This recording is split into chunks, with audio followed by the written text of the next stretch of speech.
Hello बच्चों, आप सबको नमस्कार। जय हिंद। बच्चों, आज मैं आपको कराऊंगा कक्षा 6 विज्ञान, और इसमें उन प्रश्नों को कराऊंगा जो आपके मेगा सर्वे 2 में आ सकते हैं। यानी जो सिलेबस मेगा सर्वे 2 का है उससे संबंधित प्रश्न उत्तर आपको कराऊंगा।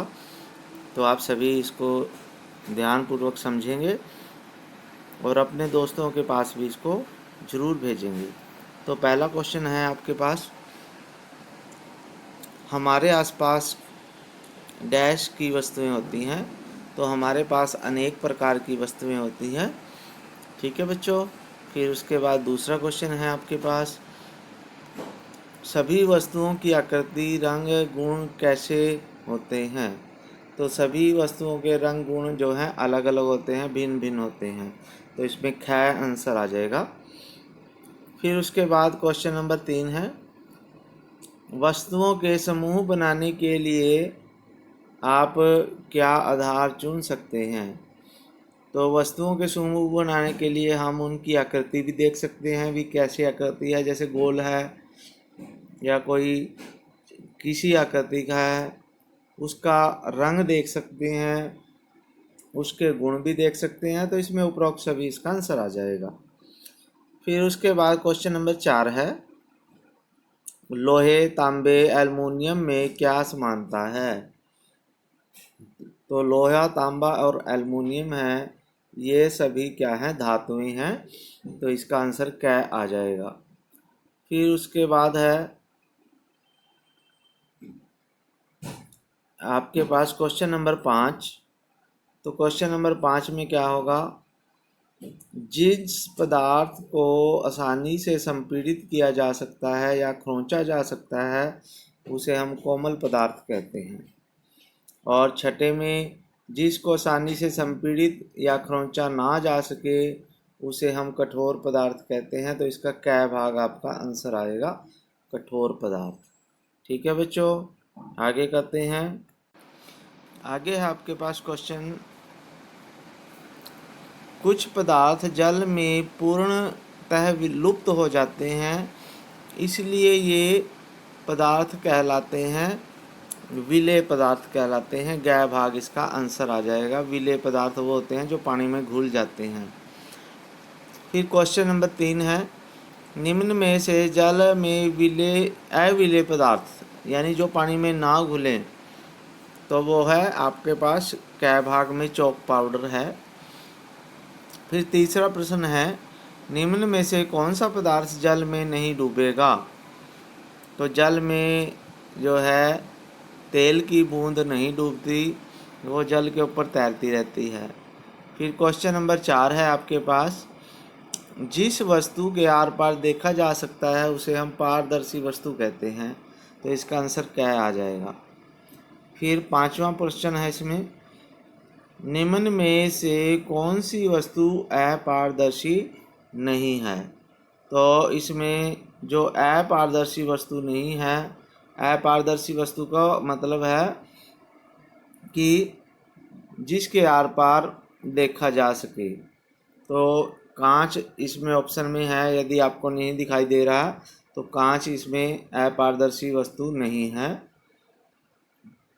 फिर है, कागज पर तेल का धब्बा लगने से कागज कैसा होता है।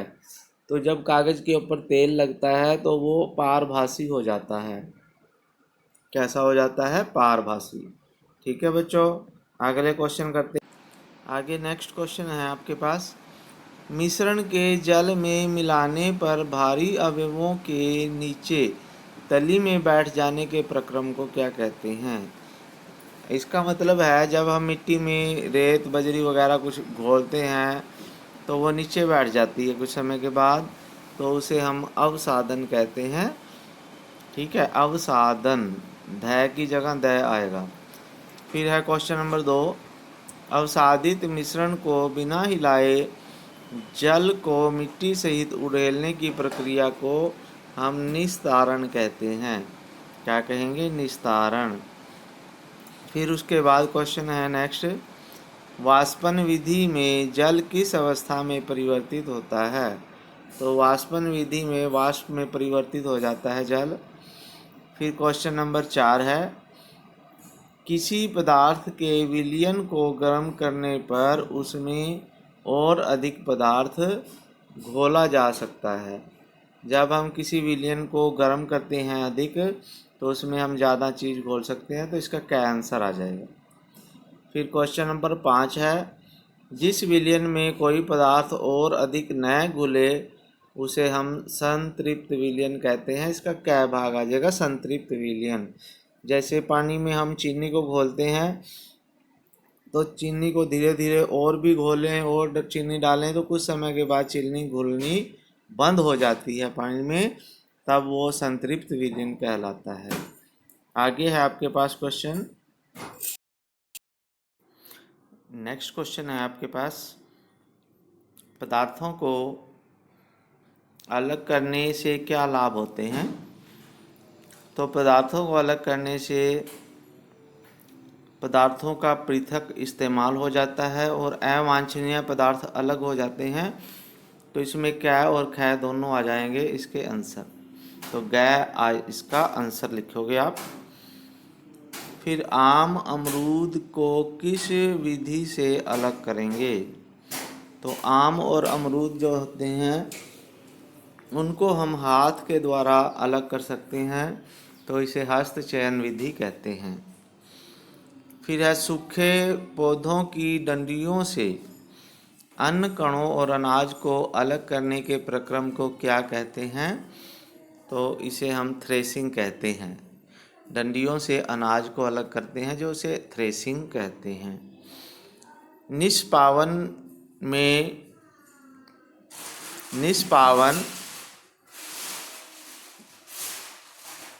में हम किस प्रकार के अवयव को अलग करते हैं।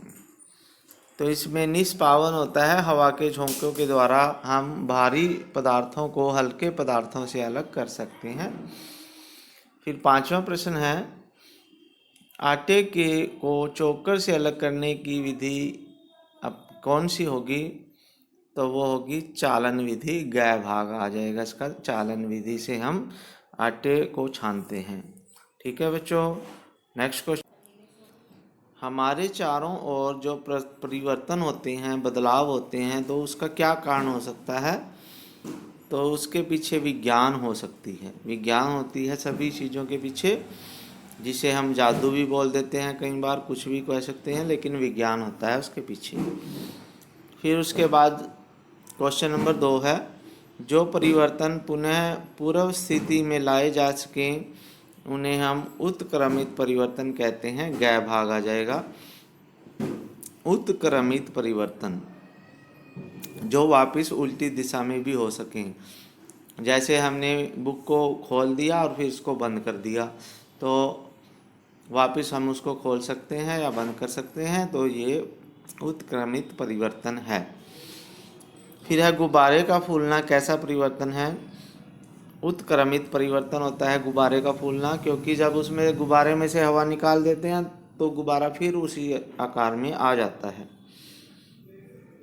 फिर है क्वेश्चन नंबर 4, निम्न में से कौन सा परिवर्तन उत्क्रमित किया जा सकता है। कपड़े का सूखना, पानी का जमना, कागज का मोड़ना। तो इन सभी परिवर्तनों को हम उत्क्रमित कर सकते हैं, इसलिए उपरोक्त सभी आ जाएगा।